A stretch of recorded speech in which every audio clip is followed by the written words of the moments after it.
Game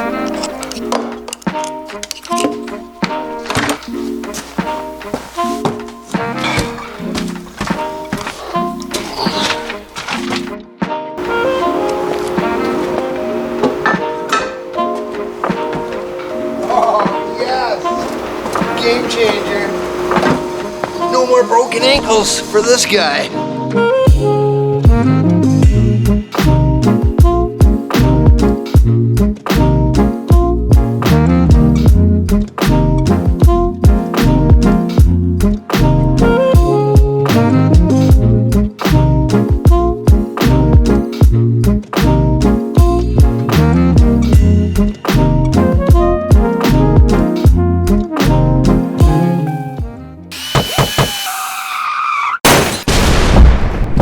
Welcome back to another DIY van build, my peeps. In this video, we get to do another one of those finishing touches that are oh so important to the final product that we're going to put out there. These are the spots that everybody's going to see once the van is complete, as well as so time consuming. Compared to everything you do, these finishing touches take the most time. So let's get some lights turned on and show you what we're talking about, which is this area right here above our sliding screen door. This spot here is where all our wires come in. They go across and come into where our power station is going to be. We have the side of our upper shelf. These be all sealed off. And we also have our cable line for our Wi-Fi booster and our plug for the LED lights that we installed more than 4 years ago, because this van build is taking forever. But it's giving you guys some good detail on a van build, and hopefully it's entertaining as well. For this project, we have some heavy duty spray adhesive, PL premium glue, a strip of LED lights, LED light diffuser, some of our carpet material, our underlay, 1/2 inch MDF, 1/4 inch plywood, and panel board we've been using in multiple spots of Romer. And for this project, it's all going to be just cut-off materials that we actually use. Nothing brand new. We save all our cut-offs, and that is going to actually do this whole section for us, hopefully, if it goes as per the plan I don't have. And when looking at the project, I think the first thing to do is cover off this face of our cabinet, as well as the back side. And we're really not going to talk about that much on camera because we have videos already doing all this kind of stuff. So we're going to take our panel, we're going to cut it to size and glue it in place. And once it is glued, now we sit here and wait. And the challenge now, it's minus 20 degrees Celsius outside right now. And we got to keep the inside of this van warm above 15 for at least 12 hours. So we're going to be giving the old furnace a good workout for these next few days. And then once it's all dry and we take all our clamps off, I'm going to say it looks pretty sweet. And we did also do the back side here, so when the door's open you'll be able to see it, but I don't want to leave that open because it is freaking frosty out there. Now we got to start by doing this top side to block off that edge. And honestly, I have no clue on how we're going to complete that at this point. But the plan, non-plan, is that I'm just going to kind of frame it in to how I want it to be boxed. But how I'm going to get there and how I'm going to record it, I'm not quite sure. So I'm probably just going to start picking away at it and try and record it as I go, using some of our scrap wood pieces that we're going to cut to the sizes we need, glue them, clamp them, nail them, and we're left with a piece like this. So once we have this built, it's going to slide right up in place and it's going to mount right to the ceiling just like that, giving us something to mount to with our bottom plate here. Now, to make this bottom piece, we're going to use some 1/2 inch MDF and our corrugated plastic again, and we just gotta shape that out so that the front side is going to fit around this weird little bulkhead bulge that is part of the factory part of the van, that is part of the factory, whatever you want to call that.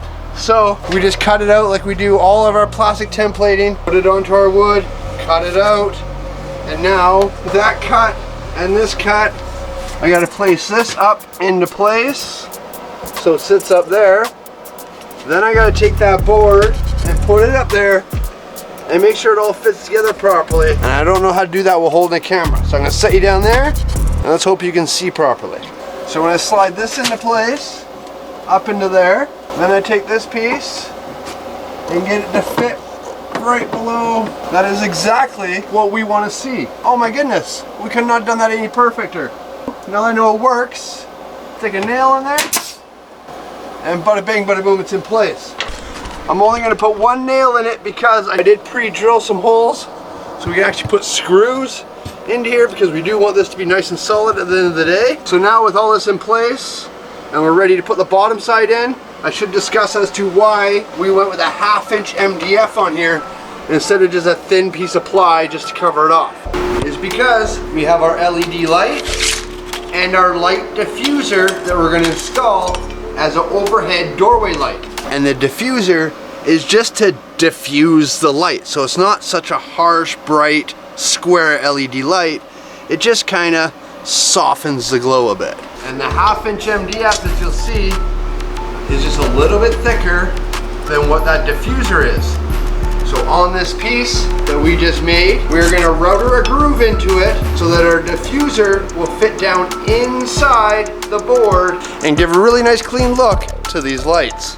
Once again, I'm sorry about all the furnace noises. We are running every sort of power we can get inside of Canada to try and keep this shop warm. We're running all three. We got diesel in the van, natural gas in the garage, and electricity for that. And I've even gone as far as insulating all the walls inside this shelter that we built, including underneath the van, to try and hold all this heat in. And as much as I try and wait for that furnace to turn off, it only gives me a few minutes to actually do what we want to do when we're talking, and it gets really tiring turning it off, waiting for the fan to stop, then start recording, then turn it back on because it starts getting cold in the shop, and rah rah rah. So I'm just going to continue moving forward, and if the noise is there, just understand why, and that there's nothing I can do about it, okay? Okay. And to make this light diffuser fit down into our piece of wood properly, we're going to use this dado set right here that we purchased. So it comes with 2 blades, as well as a bunch of spacers that we can use to make it the exact thickness of this diffuser shell that'll fit into our piece of wood. And this is going to attach to our table saw. So we'll remove the throat plate that comes with the table saw, take the blade off, and start installing these. So we put one blade on first, with the blades facing the right direction. Then we flip our kit over, and we're going to put our spacers on. So our spacers again, they have the little teeth on them. We'll slide in and go in between the teeth of our saw blades, kind of like that. And as we put more in, we go opposite direction of each other so that they're spaced out properly. And then we'll just keep spacing it out until we have the right thickness. And then once you do have that blade all set up and ready to rock, you'll notice the throat plate that comes with your saw will not be wide enough to fit over top of those blades anymore. So we had to go and order this throat plate, which is made to do dado cuts. And we're ready to go. Perfecto. So now we're going to set that blade height so it's the exact height of the piece we want to fit into our wood. And let's hope we don't lose an eyeball here. Make sure we're not going to hit the camera. Oh, it's going to work perfect.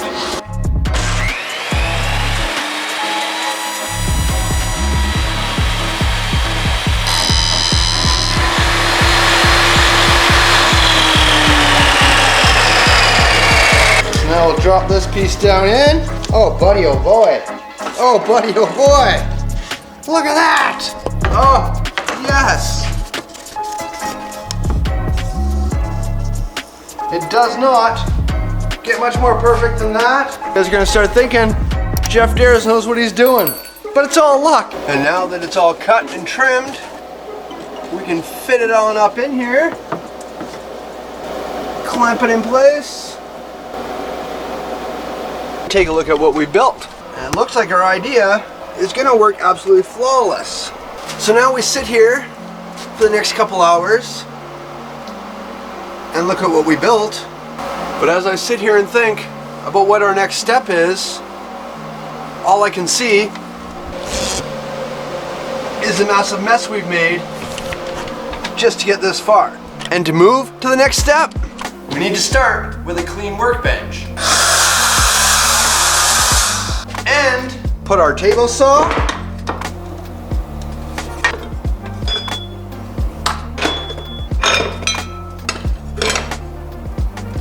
back to its factory settings. And once complete, the first thing I want to do is bring this back over to our table saw, and we want to taper this edge so that we're able to close off this front side. Let me show you what I'm talking about. So you'll see I've put my saw blade at a 40-degree angle. So now we can set this on up in here. And our edges are now tapered towards the ceiling. So we can take a thin piece of corrugated plastic for now, but it will be wood, and it'll line up with that edge. So it'll be a nice smooth transition to outside the door. So if you did bonk your head, there's no sharp edges. And it also covers up our wires that we needed for this spot. And now that we know it works,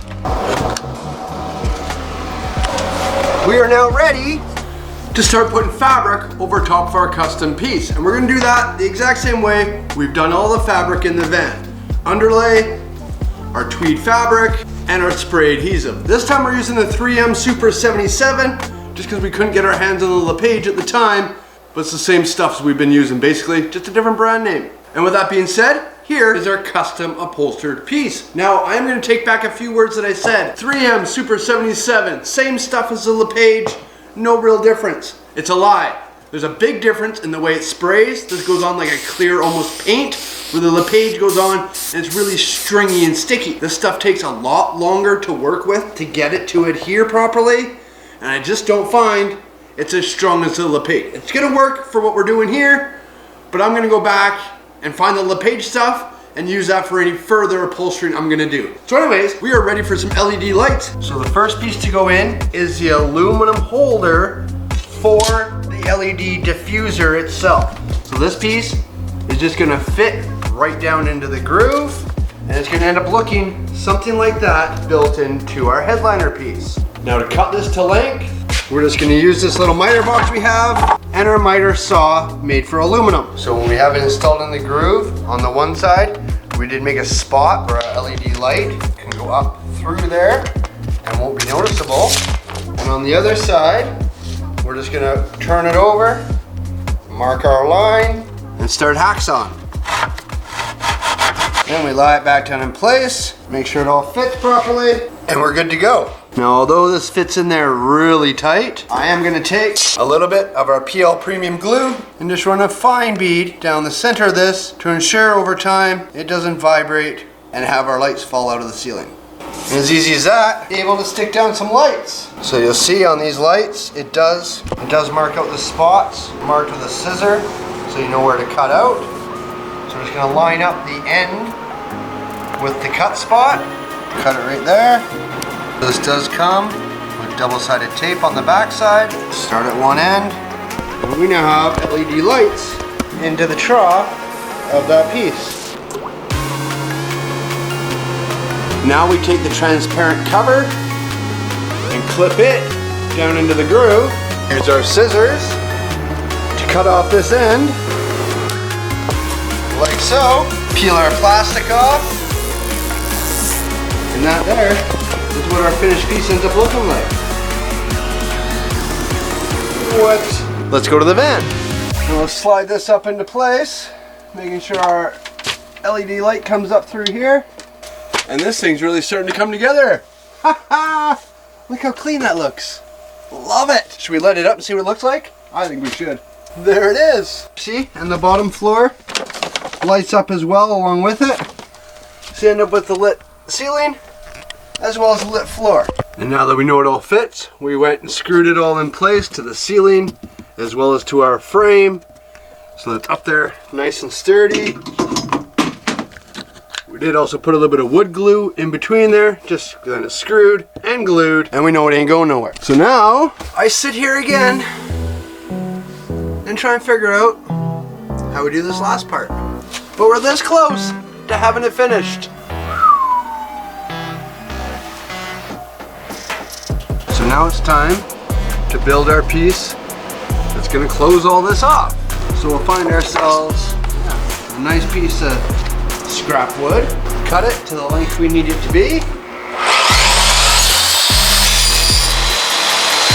So it's gonna mount right against the ceiling like this. So we have something to mount to on the top side now. And once again, using our corrugated plastic just to find that correct angle that we need to sit at.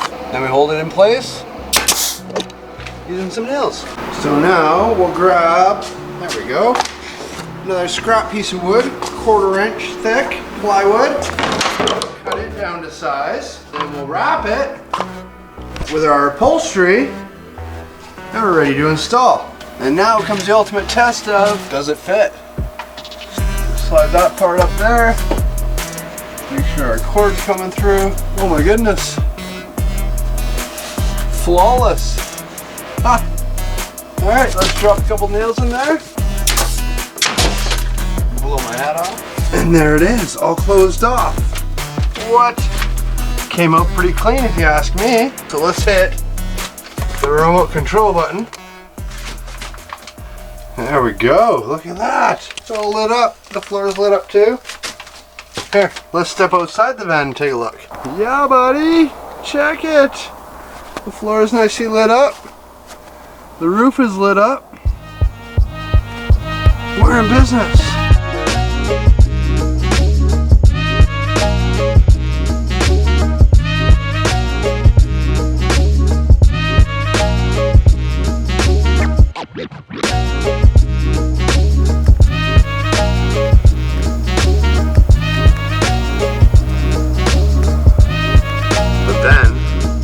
This piece right here, and honestly I'm not totally sure what we're gonna do with it.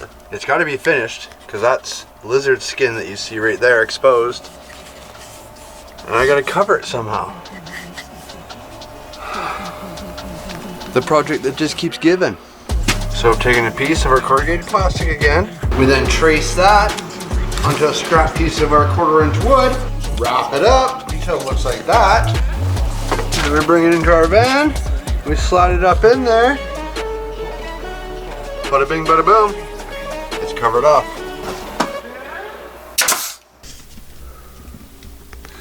And that right there, my peeps, that's another project completed. It's also another video in the banks, and we are moving forward. So if you haven't subscribed yet, maybe consider doing so. No pressure, of course, you do you. If you have subscribed, thank you, thank you, thank you. Maybe consider hitting that like, even that bell if you haven't, and we will see you on the next video. Perfect.